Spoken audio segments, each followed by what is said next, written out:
As efforts continue to bring back the country's forest cover, a group of small towns in the Rift Valley are reeling from the government ban on logging. The ban, which was imposed more than 20 months ago, has brought many timber businesses to their knees.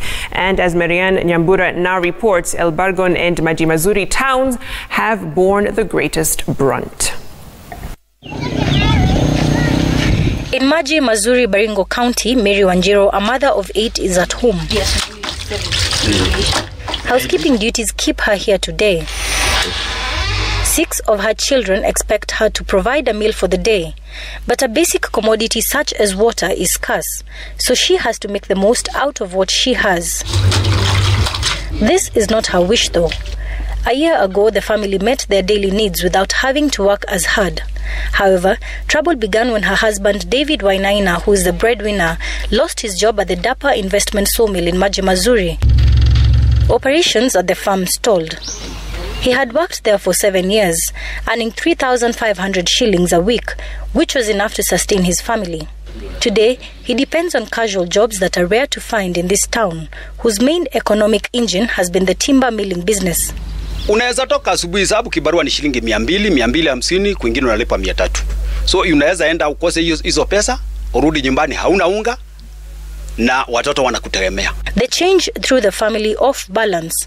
At some point, 6 of David's children had to stay away from school for 1 month. Watoto niko na watoto 8, hata alishindwa na shule juu pesa ya karo ilikosa. Chenye anapata tu kidogo ya kusaidia watoto ya kukura, hiyo ndio mtu anapikia watoto. Kwa hiyo upande ya chakula tunawagawia kidogo kidogo ndio wanaweza kupata. The Dapa Investment Sawmill is now a deserted place. The machines here left unused and rusting for a year. Hata hizi machine hapa kulikuwa na udumaiza. A clear indication that milling operations here have stalled, despite investors having sunk millions of shillings. For Mwangi Chege, an investor, when push came to shove, he was forced to sack 60 of his employees.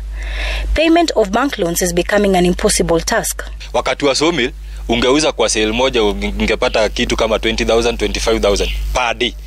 But now, 1,500 ukifikisha, unaambia Mungu asante. So biashara ni kuisha zinaisha. In fact, hata maduka mingi zimefungwa. Kuna circulation inaendelea baka kwa maduka, kila kitu, kioski, kila pahali, baka kwa mabuchel. Sasa, wakati ilisimama, hiyo kazi yote ilififia. Elbargon residents are in a similar predicament. Hundreds who lost jobs in different timber yards wander in town. Ile tena tulikuwa tumeangalia ni ya ukulima. Tunalima lakini chakula naye viazi imekuwa bei rahisi, haitusaidii. The situation is so dire that in a span of a year, 3 bank branches have closed shop. The effects of taking away the economic mainstay of what was once a vibrant town.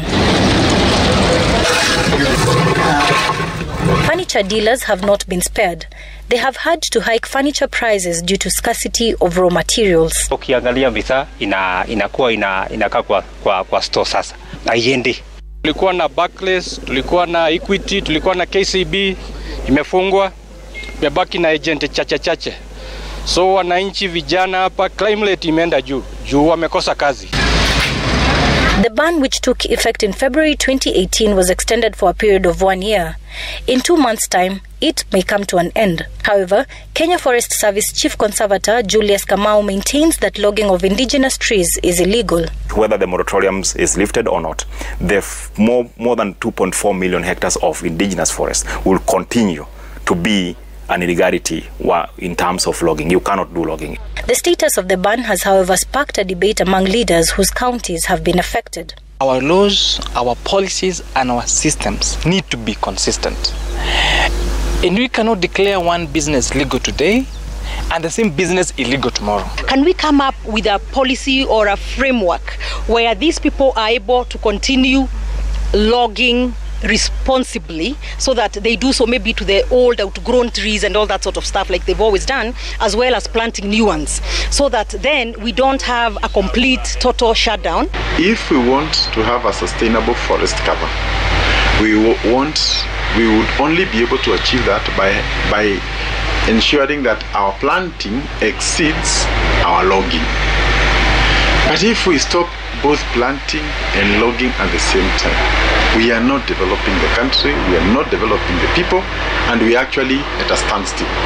The logging ban has partly helped in addressing concerns about conservation of forests, but the resultant problems are likely to cause a challenge for the country's long-term conservation plan. Marian Nyambura, Citizen TV.